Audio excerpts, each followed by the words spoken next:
আসসালামু আলাইকুম সবাই, নতুন একটা রান্না নিয়ে এলাম টোফু। আমি আগে কখনো এটা রান্না করিনি, আজকে প্রথম রান্না করব। তো জানি না কেমন হবে। আমি দুই রকমের টোফু নিয়েছি, একটা যে অর্গানিক টোফু আর একটা হচ্ছে জানি না কি। তো আমি যে কোনো একটা আজকে রান্না করব। আমার আর লাগছে ভেজিটেবল অয়েল, সল্ট তো অবশ্যই। এটা আমার গাছের টমেটো বেটে রেখেছি, আপনারা tomato sauce, tomato paste, ketchup যে কোনো কিছু ইউজ করতে পারেন। আমি পেঁয়াজ নিয়েছি, ধনে পাতা নিয়েছি, কাঁচামরিচ নিয়েছি, আর এখানে কিছু মশলা নিয়েছি। এটা হচ্ছে আপনার গুঁড়া মরিচ, এটা হচ্ছে আপনার জিরা, হলুদ, এটা হচ্ছে ধনিয়া, এটা হচ্ছে গরম মশলা মনে হচ্ছে। আমি এখানে করে নির্দিষ্ট করে কিছু নেই, এক একজন এক এক মশলা দেয়। তো যেহেতু আমি প্রথম করছি একটু টেনশানে, জানি না কেমন হবে। তো শুরু করা যাক। তো একটা প্যাকেট কাটলাম, এটা পানির মধ্যে এভাবে চুবানো থাকে। আমি এটাকে এবার এখন টুকরা করে নিব। আর পেঁয়াজ, মরিচ আর ধনে পাতা কুচি করে নিয়েছি। আমি এটা এভাবে কেটে নিয়েছি। আপনারা আপনাদের মন মতো সাইজে কেটে নিতে পারেন। এটা দেখতে একটা চিজের মতো হলেও এটা কিন্তু চিজ না, একদম ডিফারেন্ট টেস্ট। সো আমি এটাকে এখন লবণ আর লাল গুঁড়া মরিচ দিয়ে কিছুক্ষণের জন্য 15 মিনিটের জন্য ম্যারিনেটেড করে রাখবো, তারপর সামান্য তেলে ভেজে নিব।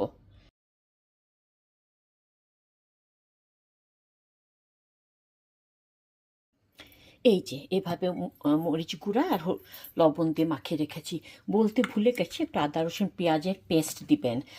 যেহেতু আমার আদা রসুন পেঁয়াজের পেস্ট নাই, ফ্রোজেন হয়ে আছে, নামায় রাখতে ভুলে গেছি, তো আমি একটু অনিয়ন পাউডার দিব, একটু গার্লিক পাউডার দিব, অথবা আপনারা আস্ত রসুন কুচি করে দিতে পারেন। আমি এটা মিঞ্চ মিঞ্চ গার্লিক, যেটা আর কি ছোটো ছোটো খুব মিহি কুচি করা, এইটাও ইউজ করতে পারেন, যার যেটা মন চায় করতে পারেন।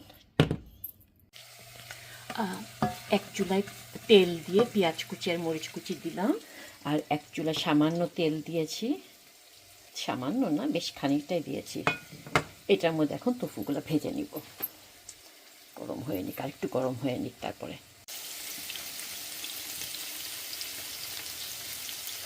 টোফু এই জিনিসটা হচ্ছে ভেজিটেবল প্লান্ট বেসড। এটা সয়াবিন থেকে বানানো হয়। এটা হচ্ছে আপনার মিট যারা খেতে পারে না তারা, এটা অনেক ভাইটামিন রং বেরঙের পাওয়া যায়, সিল্কেন, নন ডেইরি ফার্ম, রং বেরঙের নামে পাওয়া যায়। আপনারা যেটা যা পছন্দ করেন সেটা সেটা কিনে নিতে পারবেন। অত্যন্ত হেলদি, এটা অত্যন্ত হেলদি। অলসো এটা সব রকমভাবে খাওয়া যায়, বেকিং বলেন, ফ্রাইং বলেন। এটা চারিদিকে ঘোরায় ঘোরায় লাল করে নিব। আমি এখানে টমেটো পেস্ট দিয়েছি, আর যে মশলাগুলো আমি রেডি করে রেখেছিলাম সেই মশলাগুলো দিয়ে দিচ্ছি।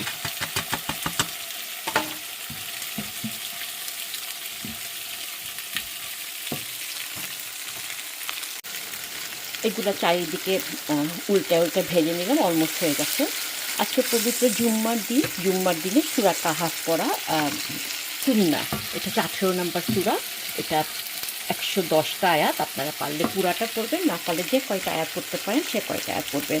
অলসো আজকে বেশি করে দৌড় শরীফ পড়ার দিন। একদল ফেরেশতা আছে যারা রাসূল করিম সাল্লাল্লাহু আলাইহি ওয়াসাল্লামের কাছে দৌড়গুলা পেশ করে, আমরা যারা পড়ি। বাট আজকের দিনে সরাসরি কোনো ফেরেশতা যাবে না, সরাসরি রাসূল সাল্লাল্লাহু আলাইহি ওয়াসাল্লামের কাছে দৌড়গুলা পৌঁছে দেয়। তো বেশি করে একটা দৌড় করতে ভুলবেন না। অলসো মাগরিব থেকে আসর থেকে মাগরিবের মধ্যে সামান্য একটু সময় আছে, যে সময় দোয়া কবুল হয়, যে কোনো সময় যে কোনো দোয়া কবুল হয়। এই জন্য চেষ্টা করবেন ওই সময়টা হাতের কাজগুলো আগে থেকে গুছিয়ে রেখে যাতে মোনাজাত করতে বসতে পারেন। এখন আমি এগুলা দিয়ে দিব, তারপরে কিছুক্ষণের জন্য ঢাকনা দিয়ে রেখে দিই।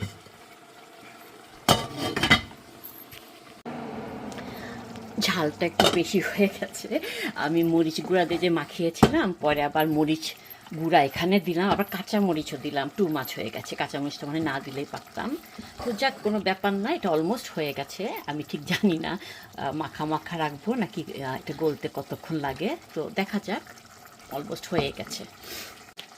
তো নেক্সট টাইম যখন আবার বানাবো ইনশাল্লাহ মনে রাখবো শুকনা মরিচ হয় দিব, না কাঁচা মরিচ দিব, দুইটাই দিব না। অলসো একটু ছড়ানো ডেকচিতে নিব, তাহলে এগুলো উল্টাতে সুবিধা হয়। আমি ঝোলটা একটুখানি টানায়ে তারপর নামিয়ে ফেলবো। তারপরে ভাতের সাথে খাবো ইনশাল্লাহ। ওই তেলে একটু বেগুন ভেজে নিচ্ছি, লবণ, হলুদ, মরিচ আর সামান্য একটু চালের গুঁড়া, কর্নফ্লাওয়ারও দিতে পারেন, চালের গুঁড়া, তো একটু ক্রিস্পি লাগে। ভাবলাম এই তেলটার মধ্যে করে ফেলার। এটা অলমোস্ট ডান। আচ্ছা, ধনে পাতার কথা ভুলে গিয়েছিলাম, ধনে পাতা দিয়ে দিলাম। পুদিনা পাতা থাকলে সেটাও দিতে পারেন, বা কারি পাতা, যে কিছু একটা দিলেই হলো।